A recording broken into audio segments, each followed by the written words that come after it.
السلام عليكم ورحمة الله وبركاته. ازيكم يا حبايب قلبي؟ عاملين ايه؟ اهلا وسهلا بيكم في مطبخ فريسكا بالعسل.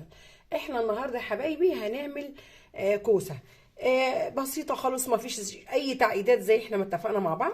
معانا الكوسة، بصل مقطع ناعم زي انتم ما شايفين كده لان احنا عايزينه ما يبقاش باين في الاكل. عصير طماطم، اللحمة انا مقطعاها مكعبات زي انتم ما شايفين كده اهي. انا عايزاها تبقى باينه، يعني اللي ياخد معلقه كوسه تبقى تطلع فيه حته لحمه. البهارات بتاعتنا بسيطه جدا جدا، ما فيهاش اي حاجه. هنحط ورق لوري، حبهان، فصين مستكه. لو متوفره خلاص، مش متوفره دي اختياري يعني.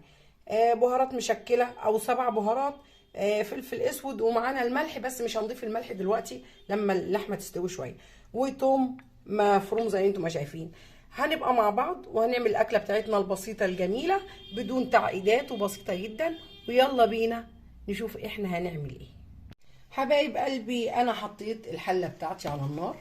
هنزل بحوالي معلقتين كده زيت، مش عايزه اكتر من كده. وهجيب معايا هنا سمنه بلدي. احنا طبعا عايزين نطعم الاكله بتاعتنا وتبقى حلوه. اللي مش متوفر سمنه بلاش، يعني مش لازم يعني، بس هي لما بتبقى بسمنه بلدي بتطعم، بتبقى اجمل واحلى. احط كمان حته، انا مش عايزه دهون كتير كمان اهو، عشان انا عندي لحمه واللحمه فيها جزء شويه دهون اهي زي انتم ما شايفين كده. هنعمل ايه بقى؟ انا هنزل زي انتم ما شايفين كده، انا هنزل بالبصله بتاعتي. بسم الله بسم الله.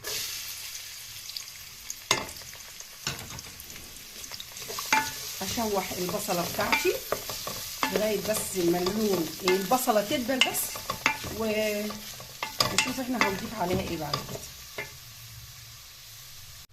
وادي البصله زي انتم ما شفتوا كده يا حبايبي، البصله دبلت اهي. انا مش هدي البصله لون لان انا هحط عليها اللحمه، وهي بالطبع هتاخد لون مع اللحمه. اللحمه بتاعتي زي ما اتفقنا كده منقوعه ومغسوله وزي الفل زي انتم ما شايفين. هنزل بيها كده بسم الله، وهشوحها بقى مع البصله. البصله واللحمه بتاعتنا هنسيبها كده تاخد صدمه كده مع البصله.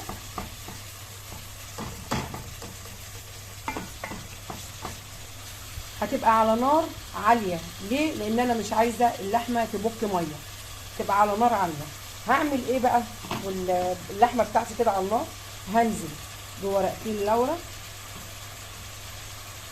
فصين المستكه، وقلنا المستكه لو متوفره خلاص، مش متوفره بلاش منها. الحبهان بتاعي، وهقلب اللحمه بتاعتي. احنا هنقعد نشوح في اللحمه دي لغايه ما لونها ده يتغير خالص. احنا حطينا لورا ومستكه وحبهان، يعني البهارات اللي احنا بنحطها للحمه وهي بتستوي ضفناها للحمه اللي للكوسه. وهنجيب فلفل اسود، حبه فلفل اسود بسم الله، رشه الفلفل دي بقى.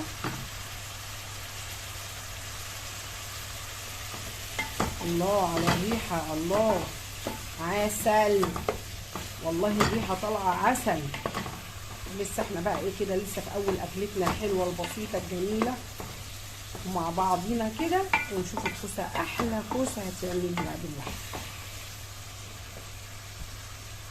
طيب قلبي، انتوا شفتوا اللحمه اهي زي ما انتوا شفتوا منظرها كده. هعمل ايه؟ هنزل بالتومه بتاعتي، التوم المهروس بتاعي، هديله تقليبه كده.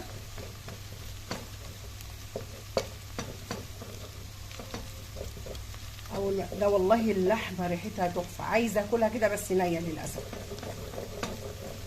بصوا اول ما هشم ريحه التومه هي ريحتها طلعت، هعمل ايه بقى؟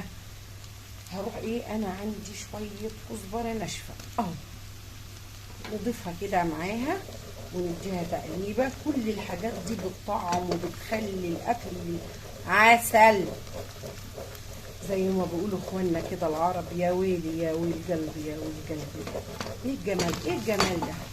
ايه الجمال ده، ايه الجمال ده. هنعمل ايه بقى كمان تاني؟ هنعمل ايه؟ انزل ببقيه البهارات اللي معايا، نديها تقريبا كده، ونروح نازلين بايه بقى؟ بالطماطم. بسم الله الرحمن الرحيم.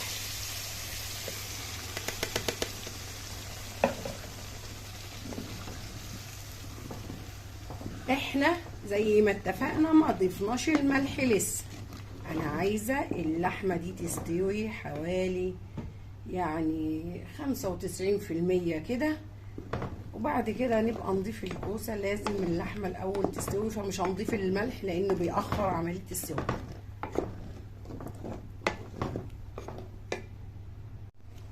حطينا شويه ميه سخنه مكان الطماطم، وهنزل بيها كده ونقلبها ونسيبها بقى تعيش مع نفسها، ونرجع مع بعض نشوف احنا هنعمل ايه. حبايب قلبي، وادي اللحمه بتاعتي، يعني هي تقريبا استوت 95% او يعني حوالي كده. فانا هعمل ايه؟ انزل بالكوسه بتاعتي. بسم الله الرحمن الرحيم، مغسوله طبعا. بسم الله الرحمن الرحيم. واقلبها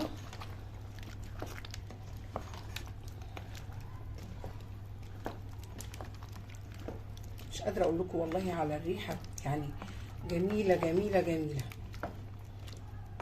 احنا بقى دلوقتي هنضيف ايه؟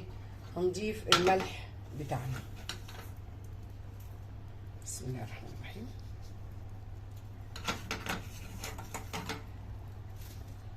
كده احنا بقى نطعم الاكل بتاعنا، واللحمه تشرب من الملح وتبقى جميله.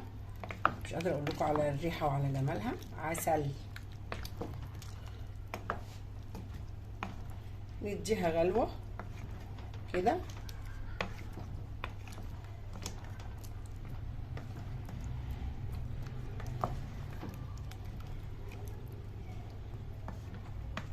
طبعا ورق اللورا دوت احنا لما نيجي نغرف نبقى نشيله. حبايب قلبي، انا هعمل ايه؟ انا بصوا هضيف حته شطه كده، خلي الاكل سبايسي. الشطه اللي عندي دي حاميه جدا. وهضيف كوبايه ميه سخنه عشان الكوسه تستوي بقى، يعني تاخد راحتها كده في السوا وتستوي كده ايه مرتاحه يعني. هنقلب كده عشان الشطه اللي احنا ضفناها، اللي بيحب الشطه يحط، تخلي الاكل جميل وسبايسي كده، جميل وطعم. ونسيب بقى الكوسه ايه تعيش مع نفسها. حبايب قلبي، وادي الكوسه بعد ما غرفناها. بصوا اللحمه استوت بقت زبده اهي، اهو الكوسه بقى. مش قادره اقول لكم على الريحه وعلى جمالها. دلعنا اكلتنا، عملنا جنبها شويه شوربه خضار، شويه رز بالشعريه. اللي تشوف الفيديو ما تنسنيش في اللايك والشير، واللي ما اشتركتش في القناه تشترك وتفعل زر الجرس عشان يوصل كل جديد. واشوفكم في فيديو جديد ان شاء الله، والسلام عليكم ورحمه الله وبركاته.